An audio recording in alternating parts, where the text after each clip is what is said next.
رک جاؤ، اگر تمہاری زندگی میں سب کچھ خاموشی سے بدل رہا ہے، اگر لوگ کم ہو رہے ہیں اور شور ختم ہو چکا ہے، تو یہ زوال نہیں، یہ وہ لمحہ ہو سکتا ہے جب اللہ تمہیں بغیر اعلان بلند کرنے کی تیاری کر رہا ہو۔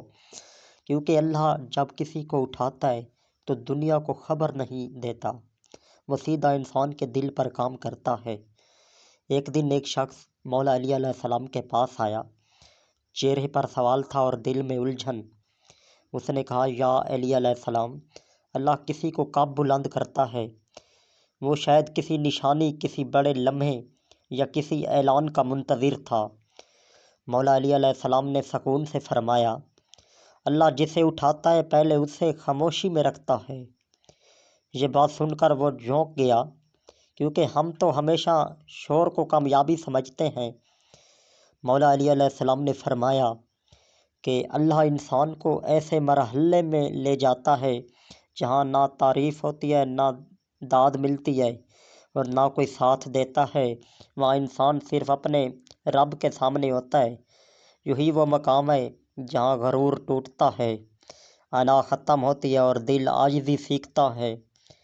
اللہ شور کرنے والوں کو نہیں، برداشت کرنے والوں کو بلند کرتا ہے۔ پھر مولا علی علیہ السلام نے کہا، اگر تم دیکھو تمہاری زندگی میں آزمائش بڑھ رہی ہے مگر دل میں صبر بھی آ رہا ہے، تو گھبرانا نہیں۔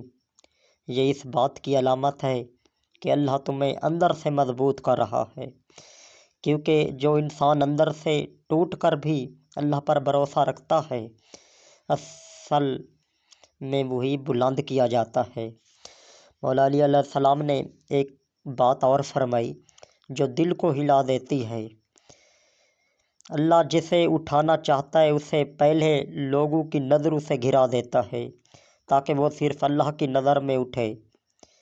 اس مرحلے میں پر انسان اکیلا محسوس کرتا ہے، مگر دراصل وہ اللہ کے سب سے قریب ہوتا ہے۔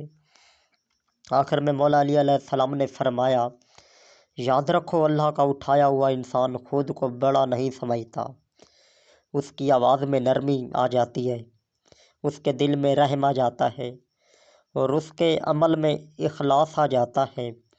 اگر تمہاری عزت بغیر مانگے بڑھ رہی ہے، تمہاری بات خاموشی سے سنی جا رہی ہے اور تمہارا دل دنیا سے ہٹ کر اللہ کی طرف جھک رہا ہے، تو سمجھ لو اللہ تمہیں بغیر اعلان بلند کر رہا ہے۔ یہ بات سن کر وہ شخص خاموش ہو گیا۔ سوال ختم ہو چکا تھا اور سوچ بدل چکی تھی۔ شاید اسی خاموشی میں اللہ نے اسے بھی دیکھ لیا تھا۔